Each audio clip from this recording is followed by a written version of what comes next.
ಅಣ್ಣ ನಮಸ್ಕಾರ. ಅಣ್ಣ ನಮಸ್ಕಾರ. ಹೆಂಗೆ ಗುಡಿಬಂಡೆ ಕ್ಷೇತ್ರ ಚೆನ್ನಾಗಿ ಅಭಿವೃದ್ಧಿ ಆಗಿದೆಯಾ? ಅಣ್ಣ ನಾವು ರಾಜಕೀಯಕ್ಕೆ ಬಂದು ನಮ್ಮ ಮೊನ್ನೆ ಮಾಜಿ ಶಾಸಕರು ಈಗಿನ ನಿಗಮಗಳ ಅಧ್ಯಕ್ಷ ಸಂಪಂಗಿ ಅವರ ಒಂದು ಇದರಿಂದ ನಾವು ಕಾಂಗ್ರೆಸ್ ಪಕ್ಷದಲ್ಲಿ ಇದ್ದೀವಿ. ಅವ್ರು ಆಗಿದ ತಕ್ಷಣ ಮೊನ್ನೆ ಎಸ್.ಎನ್. ಸುಬ್ಬಾರೆಡ್ಡಿ ಅವರು ಬಂದಿದ್ದಾರೆ ಈ ಕ್ಷೇತ್ರದಲ್ಲಿ. ಅವರು ಅನೇಕ ಅಭಿವೃದ್ಧಿ ಕೆಲಸಗಳನ್ನ ಮಾಡ್ಕೊಂಡು ಬರ್ತಾ ಇದ್ದಾರೆ.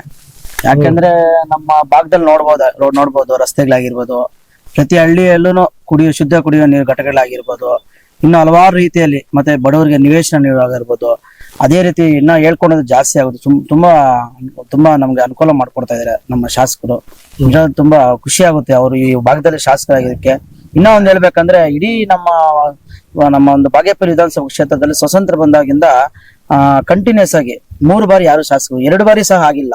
ಒಂದ್ ಬಾರಿ ಇನ್ನೊಬ್ರು ಗೆಲ್ತಾ ಇದ್ರು. ಅದೇ ನಮ್ಮ ಒಂದು ಜನರ ಒಂದು ಆಶೀರ್ವಾದ, ನಮ್ಮ ಕ್ಷೇತ್ರದ ಎಲ್ಲ ಒಂದು ಜನರ ಒಂದು ಆಶೀರ್ವಾದದಿಂದ ಸತತವಾಗಿ 3 ಬಾರಿ ಶಾಸಕರಾಗಿ ಅವರು ಈಗ ಕೆಲಸ ಮಾಡ್ತಾ ಇದ್ದಾರೆ. ಇನ್ನೇನು ಇವತ್ತು ಸಂಜೆ ನಮ್ಮ ಶಾಸಕರಿಗೆ ಅಧಿಕೃತವಾಗಿ ಈ ನಮ್ಮ ಚಿಕ್ಕಬಳ್ಳಾಪುರ ಜಿಲ್ಲೆ ಉಸ್ತುವಾರಿ ಮಂತ್ರಿಗಳು ಹಾಗೂ ಒಂದು ಖಾತೆಯನ್ನ ನಮ್ಮ ಮಾನ್ಯ ರಾಹುಲ್ ಗಾಂಧಿ ಅವರು ಹಾಗೂ ನಮ್ಮ ಮಲ್ಲಿಕಾರ್ಜುನ ಖರ್ಗೆ ಅವರು ಹಾಗೂ ನಮ್ಮ ಸುರ್ಜೇವಾಲಾ ಅವರು ಹಾಗೂ ಮಾನ್ಯ ಶ್ರೀ ಡಿ.ಕೆ. ಶಿವಕುಮಾರ್ ಅವರು ಹಾಗೂ ನಮ್ಮ ಮಾಜಿ ಮುಖ್ಯಮಂತ್ರಿ ಸಿದ್ದರಾಮಯ್ಯ ಅವರು ಇವತ್ತು ಅನೌನ್ಸ್ಮೆಂಟ್ ಮಾಡ್ತಾರೆ. ಇನ್ನಷ್ಟು ಅಭಿವೃದ್ಧಿ ಕೆಲಸಗಳು ನಮ್ಮ ಭಾಗದಲ್ಲಿ ಆಗುತ್ತೆ. ನಮ್ಗೆ ಸ್ವಲ್ಪ ಏನಂದ್ರೆ ಒಂದು 10% ರಸ್ತೆಗಳಿದೆ. ಅದನ್ನು ನಮ್ಮ ಈಗಾಗಲೇ ಟೆಂಡರ್ಗಳೆಲ್ಲ ಕರೆದಿದ್ದಾರೆ, ಅದು ಆಗುತ್ತೆ. ಇನ್ನ ಏನೇನು ಇದೆ ಎಲ್ಲ ಮಾಡಕ್ಕೂ ಆಗೋದಿಲ್ಲ. ಶಾಸಕರೇ ಆಗಿರ್ಬೋದು, ಯಾರೇ ಆಗಿರ್ಬೋದು, ಮಿನಿಸ್ಟರ್ ಆಗಿರ್ಬೋದು, ಅವ್ರ ಕೈಯಲ್ಲಾದಷ್ಟು ಅನುದಾನ ತಂದು ಈ ಕ್ಷೇತ್ರವನ್ನು ಅಭಿವೃದ್ಧಿ ಮಾಡ್ತಾ ಇದ್ದಾರೆ ಸರ್. ಈಗ ಪ್ರೆಸೆಂಟ್ಗೆ ರಸ್ತೆಗಳಂದ್ರೆ ಎಷ್ಟುವರೆಗೂ ಕಂಪ್ಲೀಟ್ ಆಗಿದೆ ಇದುವರೆಗೂ? ಸರ್ ಒಂದು 80% ಕಂಪ್ಲೀಟ್ ಆಗಿದೆ. ಒಂದು 10% ಈಗ ಆಲ್ರೆಡಿ ಟೆಂಡರ್ ಹೋಗಿದೆ ಸರ್. ಮೈನ್ ಯಾವ್ದು ಪೋಲಂಪಲ್ಲಿ ರಸ್ತೆ ಇರ್ಬೋದು, ಇನ್ನ ಕೆಲವು ರಸ್ತೆಗಳಿದೆ ಬಾಗೇಪಲ್ಲಿ ತಾಲೂಕೆಲ್ಲ ಇದೆ. ಮೈನ್ ನಾವು ಮೇಜರ್ ಇದ್ದಿದ್ದು ಉಳ್ಳೋಡ್ ಪಂಚಾಯತ್ ಒಂದು ರೋಡ್ ಇತ್ತು, ಮತ್ತೆ ಪೋಲಂಪಲ್ಲಿ ಒಂದಿತ್ತು. ಇದು ನಮ್ಮ 5 ಕೋಟಿ ವೆಚ್ಚದಲ್ಲಿ ನಮ್ಮ ಇವಾಗ ರಾಮಪಟ್ನ ರೋಡ್ ಉಳ್ಳೋಡ್ ಪಂಚಾಯತ್ ಆಗ್ತಾ ಇದೆ. ಅದ್ರ ಜೊತೆಗೆ ಇನ್ನೂ ಹೆಚ್ಚಿನ ಅನುದಾನ, ಯಾಕಂದ್ರೆ ಟೌನ್ ಅಲ್ಲಿ ಸ್ವಲ್ಪ ಡಬಲ್ ರೋಡ್ ಮಾಡೋ ಆಗಿದೆ. ಅದಕ್ಕೆ ಇನ್ನೂ ಹೆಚ್ಚಿನ ಅನುದಾನ ಬೇಕಂತ ನಾವೆಲ್ಲ ಡಿಮ್ಯಾಂಡ್ ಮಾಡೋದಕ್ಕೆ ನಮ್ಮ ಶಾಸಕರು ಮತ್ತೆ 5 ಕೋಟಿ ಹಾಕಿದ್ದಾರೆ. ಒಟ್ಟಾಗಿ 10 ಕೋಟಿಯಲ್ಲಿ ಆ ರಸ್ತೆ ಅಭಿವೃದ್ಧಿ ಮಾಡ್ತಾ ಇದ್ದಾರೆ. ಇದು ಪೋಲಂಪಲ್ಲಿ ಇದಷ್ಟೇ. ಇಲ್ಲಿಂದ ನಮ್ಮ ರೆಡ್ಮಕ್ಳ ಕ್ರಾಸ್ ಇದೆ, ನಮ್ಮ ಬಾರ್ಡರ್ ಇದೆಯಲ್ಲ, ಅಲ್ಲಿಂದ ನಮ್ಮ ಹೈವೇವರೆಗೂ ಅದು ಟೆಂಡರ್ ಹೋಗಿದೆ ಸರ್, ಅನುಮೋದನೆ ಆಗುತ್ತಿದೆ. ಮತ್ತೆ ಗುಡಿಬಂಡೆ ಕ್ಷೇತ್ರದಲ್ಲಿ ಮಾರ್ಕೆಟ್ ಇಲ್ಲ ಅಂತ ಸರ್. ಮಾರ್ಕೆಟ್ಗೆ, ಬಸ್ ಡಿಪೋಗೆ ಮತ್ತೆ ಕ್ರೀಡಾಂಗಕ್ಕೆ ಆಲ್ರೆಡಿ ಕ್ರೀಡಾಂಗಕ್ಕೆ 6 ಎಕರೆ ಜಮೀನ್ ಗುಡ್ಸಿದೀವಿ. 3 ಕೋಟಿ ಅನುದಾನ ಬಂದಿದೆ. ಅದನ್ನ ಏನಂದ್ರೆ 3 ಕೋಟಿಯಲ್ಲಿ ಅನುದಾನ ಆಗೋದಿಲ್ಲ. ಯಾಕಂದ್ರೆ ಅದು ಏನಂದ್ರೆ ಒಂದು ಬಂಡೆಗಳು ಎಲ್ಲ ಸೈಟ್ ಆಗಿರೋದು, ಅದನ್ನ ಲೆವೆಲ್ ಮಾಡ್ಬೇಕಾದ್ರೆ ತುಂಬಾ ದುಡ್ಡು ಬೇಕಾಗಿದೆ.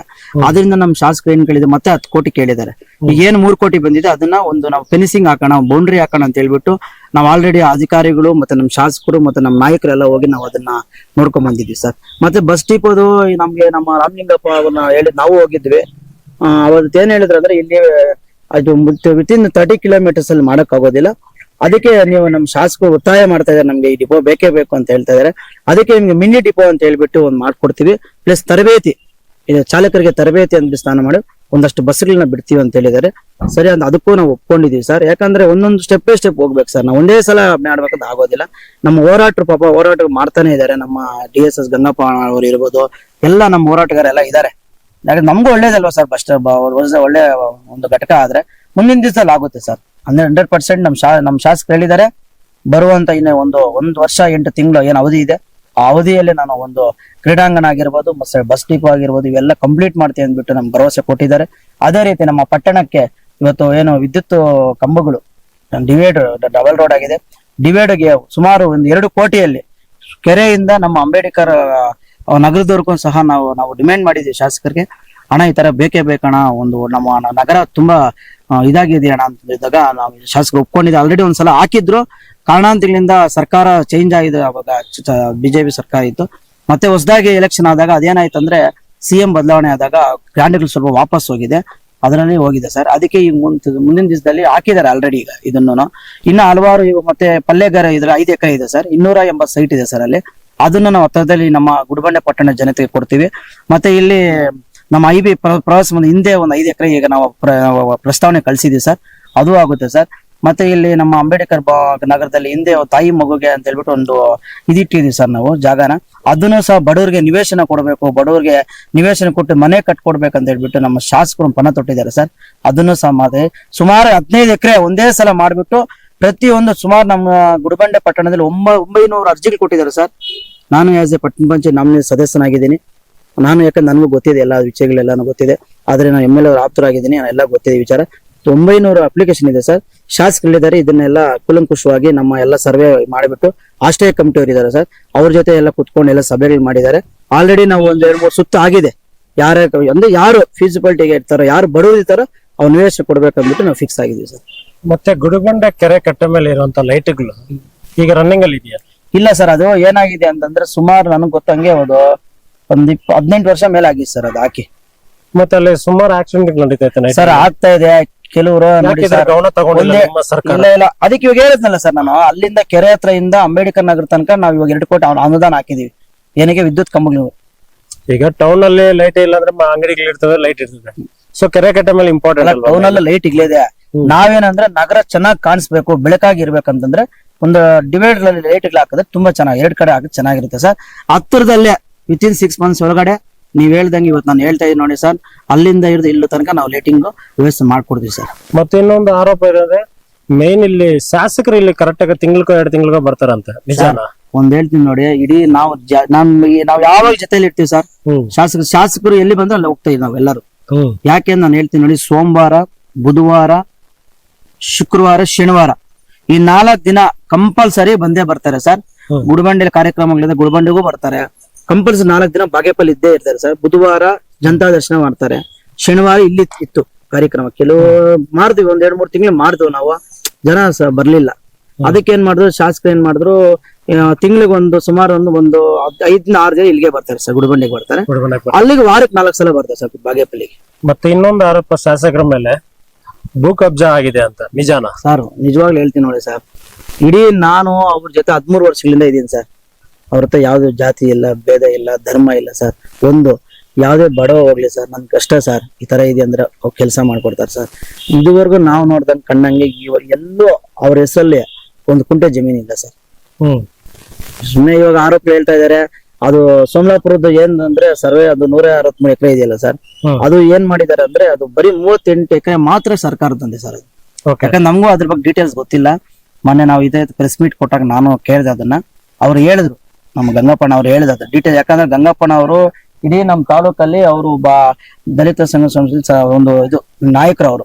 ಅದನ್ನ ಅಲ್ಲಿರೋ ನಮ್ಮ ಎಲ್ಲ ನಾಯಕರು DSS ರೈತರನ್ನ ಸುಮಾರು ವರ್ಷಗಳಿಂದ ಅವರೇ ಅದನ್ನ ಫಾಲೋ ಅಪ್ ಮಾಡ್ತಾರೆ ಸರ್. ಅವ್ರ ಹತ್ರ ಡಾಕ್ಯುಮೆಂಟ್ ಎಲ್ಲ ಇದೆ. ಅವ್ರು ಹೇಳಿದ್ರು ಅವತ್ತು ಏನಂತ ಹೇಳಿದ್ರು ಅಂದ್ರೆ, ಸರ್ಕಾರದ ಬಂದು 38 ಎಕರೆ, ಅದೇನ್ ಮಾಡಿ ಗೋಮಾಲ ಅಂದ್ರೆ 163 ಎಕರೆ ತೋರಿಸ್ಬಿಟ್ಟಿದ್ದಾರೆ. ಅದು ಆಕ್ಚುಲಿ ಅದು ಏನಂತಂದ್ರೆ, ಆಗಿನ ಕಾಲದ ಬ್ರಿಟಿಷರು ಮತ್ತೆ ಇವರು ಯಾರು ನಮ್ಮ ಅವ್ರಿಗೂ ಪಟೇಲರಿಗೂ ಮತ್ತೆ ಇವರು ಯಾರು ನಮ್ಮ ಬ್ರಾಹ್ಮಿಣ್ಸ್ ಇದಾರಲ್ಲ, ಪುರ ಯಾರೇನೋ ಅಂತಾರ ಅದನ್ನ, ಅವ್ರಿಗೆ ಜಂಟಿಲಿ ಇದ್ದಿದ್ದಂತೆ. ಆತರ ನಮ್ಗೆ ಹೇಳಿದ್ದಾರೆ ಸರ್. ನನ್ಗೆ ಅದ್ರ ಬಗ್ಗೆ ಅಷ್ಟು ಮಾಹಿತಿ ಇಲ್ಲ ಸರ್. ನಿಜವಾಗ್ಲೂ ಏನನ್ನ ಸರ್ವೆ ನಂಬರ್ ಇದ್ರಲ್ಲಿ ಏನನ್ನ ಸೋಮನಾಪುರ ಏನನ್ನ ನಮ್ಮ ಶಾಸಕರು ಏನನ್ನ ಅವ್ರ ಹೆಸರಲ್ಲಿ ಸುಬ್ಬಾರೆಡ್ಡಿ ಅಲ್ಲ, ಇಲ್ಲ ಅವ್ರ ಹೆಸರು ಶೀಲಾ ಸುಬ್ಬಾರೆಡ್ಡಿ ಅಂತ ನಾನು ಒಂದು ಕುಂಟೆ ಇದ್ರೆ ನೀವ್ ಹೇಳ್ದಂಗೆ ನಾವು ಕೇಳ್ತೀವಿ ಸರ್. ನಾವು ಆಲ್ರೆಡಿ ರೆಸ್ಪೀಟ್ ಕೊಟ್ಟಿದೀವಿ, ಇದ್ರ ಬಗ್ಗೆ ಎಲ್ಲ ಕೊಟ್ಟಿದೀವಿ ಸರ್ ನಾವು. ಮತ್ತೆ ಅವ್ರ ಹೆಸರಲ್ಲಿ ಅವ್ರ ಬಿನಾಮಿಗಳು ಅಂತ ಎಲ್ಲದು ಇಟ್ಕೋಬಹುದಲ್ಲ ಸರ್? ಬಿನಾಮಿ ಅಂತ ನಾವ್ ಹೆಂಗ್ ಹೇಳಕ್ಕಾಗುತ್ತೆ ಸರ್? ಈಗ ಆರೋಪ ಮಾಡ್ತಾ ಇದಾರೆ ಸುಬ್ಬಾರೆಡ್ಡಿ ಅವರು ಈ ತರ ಕಬಳಿಕೆ ಮಾಡಿದಾರೆ, ತೋರಿಸಿ ಸರ್. ನಾವ್ ಇಷ್ಟು 10 ಗಳಿಂದ ಪ್ರೆಸ್ ಮೀಟ್ ಮಾಡ್ತಾ ಇದೀವಿ ಸರ್. ಇವೆಲ್ಲ ಒಂದ್ರಲ್ಲಿ ತೋರಿಸಿ, ಅವ್ರ ಫ್ಯಾಮಿಲಿಯಲ್ಲಿ ಯಾರು ಒಬ್ಬರು ಜನಿಸಿದ್ರೆ ತೋರಿಸಿ. ಅಲ್ಲಿ ರೈತರಿಗೆ ನಾವ್ ಹಂಗೆ ಹೋಗೋಣ ಸರ್, ಎಲ್ಲರೂ ಹೋಗೋಣ. ಅಲ್ಲಿ ರೈತರು ಇದಾರೆ, ಅವ್ರು ಕೇಳೋಣ, ನಿಮ್ಗೇನ ಶಾಸಕರ ತೊಂದರೆ ಆಗಿದೆ ಅಂತ ಕೇಳೋಣ. ಅವ್ರ ತೊಂದರೆ ಆಗಿದೆ ಅಂದ್ರೆ ನಾವ್ ಅದನ್ನ ಅವ್ರು ಬೇಕಾದ ಶಾಸನ ಕರ್ಕೊಂಡು ಹೋಗಿ ಇದು ಮಾಡ್ಸೋಣ. ಅಲ್ಲಿ ಒಬ್ರು ರೈತರು ಹೇಳಲ್ಲ ಸರ್ ನಮ್ ತೊಂದರೆ ಆಗಿದೆ ಅಂತ. ಅಂತ ಆರೋಪ ಇದೆ. ಈಗ ನಾವು ಬರ್ತೀವಿ ಬನ್ನಿ ಸರ್, ಯಾರು ಬೇಡ, ನೀವೇ ಹೋಗೋಣ, ನಾವು ಇಷ್ಟೇ ಜನ ಹೋಗೋಣ. ಇನ್ನ ಇದುವರೆಗೂ ನಾನು ಜಮೀನ್ ಹತ್ರ ಹೋಗೇ ಇಲ್ಲ, ನಾನು ನೋಡೇ ಇಲ್ಲ ಅದನ್ನ. ಇನ್ನ ಹೋಗೋಣ, ನಾನೇನು ಹೋಗ್ತೇನೆ, ರೈತರನ್ನೇ ಮಾತಾಡೋಣ. ಯಾಕಂದ್ರೆ ಈಗ ಏನ್ ಆರೋಪ ಮಾಡ್ತಾ ಇದ್ದಂದ್ರೆ, ಈಗ ಸಂದೇಶ್ ಅವರು ರಾತ್ರಿ ಒಂದು ವಿಡಿಯೋ ಬಿಟ್ಟಿದ್ದಾರೆ. ಗುಡಿಬಂಡ ಕ್ಷೇತ್ರದಲ್ಲಿರುವಂತ ಕಾಂಗ್ರೆಸ್ ಕಾರ್ಯಕರ್ತರು ಯಾರು ಎಲ್ಲ ಇದಾರೆ, ಅವ್ರು ನಮ್ಗೆ ಧಮಕಿ ಆಗ್ತಾವ್ರೆ. ಇಲ್ಲಿ 4ನೇ ತಾರೀಕು ನಡಿಬೇಕಾಗಿರುವಂತ ಪ್ರೊಟೆಸ್ಟ್ಗೆ ಅನುಮತಿ ನೀಡ್ತಾ ಇಲ್ಲ ಅಂತ. ಸರ್ಕಾರಕ್ಕೂ ನಮ್ಗೆ ಸಂಬಂಧ ಇಲ್ಲ ಸರ್. ಈಗ ಕಾಂಗ್ರೆಸ್ ಕಾರ್ಯಕರ್ತ ನಾವು ಫೋನ್ ಮಾಡಿ ಧಮಕಿ ಹಾಕಿದ್ರೆ ಪ್ರೂಫ್ ಇರುತ್ತೆ, ಅವ್ರ ಮೇಲೆ FIR ಮಾಡಿಸಿ ಸರ್, ತೊಂದರೆ ಏನಿದೆ? ಕಾಂಗ್ರೆಸ್ ಹೇಳಿದ್ರಲ್ಲ ನಾಯಕರು ಏನೋ ಮಾಡಿದಾರೆ ಅಂತ. ನಾವು ನೋಡಿ ಸರ್, ಆತರ ನಮ್ಮ ಶಿಸ್ತಿನ ಒಂದು ಪಕ್ಷ ಸರ್ ನಮ್ದು. ನಮ್ಗೆ ಯಾಕಂದ್ರೆ ಸಭೆಗಳಿಗೆಲ್ಲ ಹೋಗ್ತಾ ಇದೀವಿ, ಅಲ್ಲಿ ಒಂದೇ ಮಾತು ಹೇಳ್ತಾರೆ, ನಮ್ದು ಪಕ್ಷ ಕಾಂಗ್ರೆಸ್ ಶಿಸ್ತಿನ ಪಕ್ಷ, ಯಾವುದೇ ಕಾರಣಕ್ಕೂ ಗಲಾಟೆಗಳಿಗೆ ಅದಕ್ಕೆ ಹೋಗ್ಬಾರ್ದು ಅಂತ ಹೇಳಿದ್ದಾರೆ ಸರ್.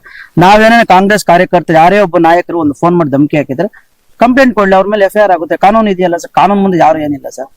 ಈಗ ಅವ್ರು ಪ್ರೊಟೆಸ್ಟ್ ಮಾಡಿದ್ರೆ ನೀವು ಅನುಮತಿ ಕೊಡ್ತೀರಾ? ಯಾರು ಸರ್? ಅದು ಕೊಡೋದು ಪೊಲೀಸ್ ಇಲಾಖೆ ಇದೆ, ತಾಲೂಕು ದಂಡಾಧಿಕಾರಿ ಇದೆ, ಅವ್ರಿಗೆ ಸಂಬಂಧಪಟ್ಟಿದೆ ಸರ್.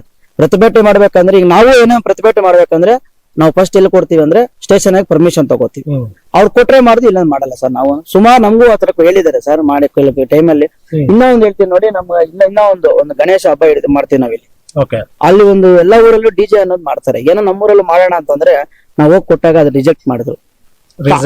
ರೀಸನ್ ಬೇಡ, ಏನ್ ಸಾಲ ತೊಂದರೆ ಆಗುತ್ತೆ ಅಂತ. ಸರಿ ಸರ್ ಆಯ್ತು ಅಂತ ತಲೆ ಬಗ್ಗಿದ್ವಿ. ಪರ್ಮಿಷನ್ ಕೊಡ್ಲಿಲ್ಲ, ಕರ್ಸಿದ್ದು ನಾವು ಅದು ಕೊಡ್ಲಿಲ್ಲ ನಾವ್. ಯಾಕಂದ್ರೆ ಅವ್ರಿಗೂ ಲಾ ಅಂಡ್ ಆರ್ಡರ್ ಪ್ರಾಬ್ಲಮ್ ಇರುತ್ತೆ. ಅವ್ರೆಲ್ಲ ನಾವು ಕೇಳ್ಬೇಕು, ನಾವೆಲ್ಲ ಅವರು ಕೇಳ್ಬೇಕು ಸರ್.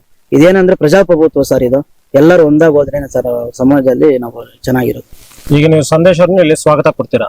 ಸ್ವಾಗತ ಏನಕ್ಕೆ ಕೊಡ್ತೀವಿ ಸರ್? ಅಲ್ಲ, ಅವ್ರು ಬಂದ್ರೆ ಪ್ರೊಟೆಸ್ಟ್ ಮಾಡಕ್ಕೆ ನಾವು ಅವ್ರಿಗೆ ಹೇಳ್ತೀವಿ ನೋಡಿ ಸರ್, ಸಂದೇಶ ಅವ್ರಿಗೆ ಹೇಳ್ತೀವಿ ಸರ್, ನಿಮ್ಮದ ಡಾಕ್ಯುಮೆಂಟ್ ಏನಿದ್ರೆ ಬನ್ನಿ ಕುತ್ಕೊಳ್ಳೋಣ, ಮಾತಾಡೋಣ. ಸುಮ್ನೆ ನಾವು ಇದ್ ಮಾಡೋದು ಬೇಡ. ಯಾಕಂದ್ರೆ ನಾವು ಪ್ರಜಾಪ್ರಭುತ್ವದಲ್ಲಿ doctor B R Ambedkar Saheb ಅವ್ರು ಹೇಳಿದ್ದಾರೆ ಸಂವಿಧಾನಗಳು, ಆ ಸಂವಿಧಾನ ತತ್ವಗಳನ್ನ ನಾವು ಪಾಲನೆ ಮಾಡ್ತಾ ಇದೀವಿ ಸರ್. ಆತರ ಮಾಡ್ಕೊಂಡು ಹೋಗೋಣ ಅಂತ ನಾವ್ ಹೇಳ್ತೀವಿ ಸರ್. ಯಾಕಂದ್ರೆ ಸುಮ್ನೆ ಆರೋಪ ಮಾಡಬಾರ್ದು ಸರ್ ಯಾರೇ ಆಗ್ಲಿ. ಈಗ ಮಾಡಿದಾರೆ ಶಾಸಕರು ತೋರ್ಸಿ, ನಾವ್ ಕೇಳ್ತಾ ಇದೀವಲ್ಲ, ಏನಾನ ಒಂದು ಚೂರು ಅವ್ರ ಹೆಸರಲ್ಲಾಗಿರೋದು, ಅವ್ರ ಮನೆಯವ್ರ ಹೆಸರು ಏನೋ ಇದ್ರೆ ನಾವು ಮತ್ತೆ ಅದನ್ನ ನಾವು ಹೇಳಿದ್ವಿ, ನಾವು ಶಾಸಕ ಹತ್ರ ರಾಜೀನಾಮೆ ಕೊಡಿಸ್ತೀವಿ ಅಂತ ಹೇಳಿದೀವಿ. ನಾವು ಬೇಕಾದ್ರೆ ನಾವು ಪಕ್ಷ ನಾವು ಇದೇ ಬಿಟ್ಬಿಡ್ತೀವಿ, ರಾಜಕೀಯ ಬಿಟ್ಬಿಡ್ತೀವಿ. ನಮ್ಮ ಶಾಸಕರ ಹತ್ರ ಮಾಡಿ ತುಂಬಾ ಒಳ್ಳೆಯವ್ರು ಸರ್ ನಮ್ಮ ಶಾಸಕರು. ದೇವರನ್ನ ಹೇಳ್ತೀನಿ ನೋಡಿ ಸರ್, ನಾನೊಬ್ಬ ಯುವಕ, ನಮ್ಮಪ್ಪ ರೈತನು, ನಮ್ಮ ಮನೇಲಿ ಯಾರು ರಾಜಕೀಯದಿಲ್ಲ ಸರ್. ಇವತ್ತು ನಮ್ಮ ಇಷ್ಟು ಬೆಳೆಸಿದ್ದಾರೆ. ಏನ್ ನಮ್ಮ ಹತ್ರ ದುಡ್ಡಿಲ್ಲ ಏನಿಲ್ಲ ಸರ್. ನಮ್ಮ ಹತ್ರ ಏನಂದ್ರೆ ಒಳ್ಳೆ ಹುಡುಗ ಚೆನ್ನಾಗಿದ್ದಾನೆ ಅಂತೇಳಿ ಬೆಳೆಸಿದಾರೆ ಸರ್. ಅಂತ ನೋಡಿ ಕೆಲವು ಬೆಳೆಸೋದೇ ಇಲ್ಲ ಸರ್, ಪಕ್ಕದಲ್ಲೇ ಕಳ್ಸ್ಕೊಡಲ್ಲ ಅಂತ. ನಮ್ ನೋಡಿ ನಮ್ಮ ಎಮ್ಮೆಲ್ಲೆ ಅವ್ರು ಹೆಂಗೆ ಅಂದ್ರೆ ಯಾವ್ದು ಜಾತಿ ಇಲ್ಲ ಸರ್. ಎಲ್ಲರ ಜೊತೆ ಕುತ್ಕೊಂಡ್ ತಿಂತಾರೆ, ಎಲ್ಲಾ ಮನೆಗ್ ಬರ್ತಾರೆ, ತಿಂತಾರೆ, ಕುಡಿತಾರೆ. ಎಲ್ಲಾ ನೋಡಿ ಬಲ್ಜಿಗರು ಕುತ್ಕೊಂತಾರೆ, ರೆಡ್ಡಿಗಳು ಕುತ್ಕೊಂತಾರೆ, SC ST ಕುತ್ಕೊಂತಾರೆ, ಮುಸ್ಲಿಮ್ಸ್ ಎಲ್ಲಾ ಸರ್. ಯಾವ್ದು ಜಾತಿ ಇಲ್ಲ ಸರ್. ನಾವೆಲ್ಲ ಅಣ್ಣ ತಮ್ಮಂತರ ಇದೀವಿ ಸರ್ ನಮ್ಮ ಶಾಸಕರು ಸರ್. ನಿಜವಾಗ್ಲೂ ಪುಣ್ಯವಂತರು ಸರ್ ಅವರು. ನಮ್ಮ ಭಾಗದಲ್ಲಿ ಶಾಸಕರಾಗಿ ಪುಣ್ಯವಂತರು. ನಾನು ಹೇಳ್ತೀನಿ ನಮ್ಮ ಜನಕ್ಕೆ, ನಮ್ಮ ಎಲ್ಲ ಮತ ಬಾಂಧವರಿಗೆ ಏನೋ ಹೇಳಿದ್ರೆ, ಇನ್ನ ಕೆಲವು ಅಭಿವೃದ್ಧಿ ಕೆಲಸ ಮಾಡ್ಬೇಕಾಗಿದೆ. ಖಂಡಿತ ಮುಂದಿನ ದಿವಸದಲ್ಲಿ ಇವತ್ತು ಸಂಜೆ ಒಳಗಡೆ ನಮ್ಮ ಶಾಸಕರು ಸಚಿವರು ಆಗ್ತಾರೆ. ನಮ್ಗೆ ಆಲ್ರೆಡಿ ಮಾಹಿತಿ ಬಂದಿದೆ. ಸಚಿವರಾಗಿ ಇನ್ನಷ್ಟು ಅಭಿವೃದ್ಧಿ ಏನಾನ ಇದ್ರೆ ನಮಗೂ ಹೇಳಿ. ಯಾಕಂದ್ರೆ ಎಲ್ಲ ನಾವು ಶಾಸಕ ಹೋಗಿ ಹೇಳಕ್ ಆಗಲ್ಲ. ನಾವು ಒಬ್ಬ ಜನಪ್ರತಿನಿಧಿ ಆಗಿದ್ದೀವಿ. ನಾವು ನಾನು ಯೂತ್ ಕಾಂಗ್ರೆಸ್ ಅಧ್ಯಕ್ಷನಾಗಿದ್ದೀನಿ. ಏನೋ ನನಗೆ ನಿಮ್ ಊರುಗಳಲ್ಲಿ ನಾಯಕರು ಇರ್ತಾರೆ, ಅವ್ರಿಗೆ ಇಂಥ ಸಮಸ್ಯೆ ಇದೆ, ನಮ್ಗೆ ಈ ತರ ಇದೆ ಅಂತ ಜನ ಹೇಳಿದಾಗ, ಅವ್ರು ಬಂದು MLA ಹೇಳಿದಾಗ ನಾವು MLA ಕರ್ಕೊಂಡು ಹೋಗಿ ನಾವು ಮಾಡಿಸ್ತೀವಿ ಅಂತ ಹೇಳ್ಬಿಟ್ಟು ನಾನು ಜನಕ್ಕೆ ತಿಳಿಸ್ತಾ ಇದ್ದೀನಿ ಸರ್.